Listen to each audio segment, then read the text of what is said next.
Once upon a time, a man named Cephalus and his wife Procris were living happily. Cephalus loved to hunt and had gifts from the gods: a javelin that always hits its mark, and a dog that could outrun any other animal. One day, a king called for a dog to hunt for a fox that was terrorizing the land. Cephalus answered the call and came with his dog and javelin. The dog chased the fox for a long time, and even though the fox used all of its tricks, the dog stayed in pursuit. Just as the climax of the hunt was approaching, the gods turned both of the animals into stone because they couldn't bear to see one of the animals triumph. Cephalus, despite the loss of his dog, continued to hunt in his homeland. One day, when he was taking a break from hunting, he called for the breeze to cool his breast. Someone heard him and told Procris that he was flirting with another woman.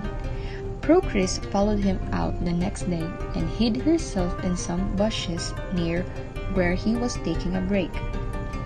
Cephalus heard a rustling in the bushes and got up to hurl his spear. He took aim, thinking he was throwing at it an animal, and hurled it. He connected with his target and heard a scream from the bushes. He ran towards it and soon found out that he had killed his wife. She died in his arms, begging him to not ever marry the breeze.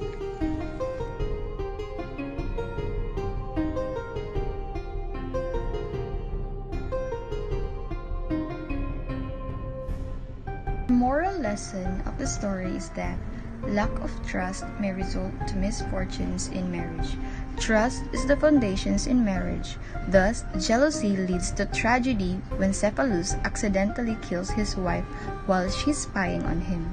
If you're going to try to pull a moral out of this one, it might be that jealousy in any shape or form is massively destructive. Hence, the constant suspicion over each other's loyalty is the engine driving tragedy of this tale.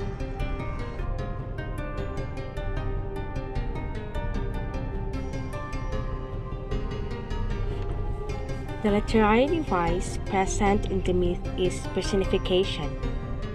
It is evident in the scene when Cephalus got fatigued when hunting. When the sun got high, he would seek a shady nook where a cold stream flowed, and stretched on the grass with his garments thrown aside, would enjoy the breeze. Sometimes he would say aloud, "Come, sweet breeze, come and fan my breast. Come and allay the heat that burns me." Personification is also observed when Procris, in her way to death, forced herself to utter these few words: "I implore you, if you have ever loved me, if I have ever deserved kindness at your hands, my husband, grant me this last request: do not marry that odious breeze." In this, Procris gives a human attribute to the breeze, like Cephalus could be able to marry it, even if it's not.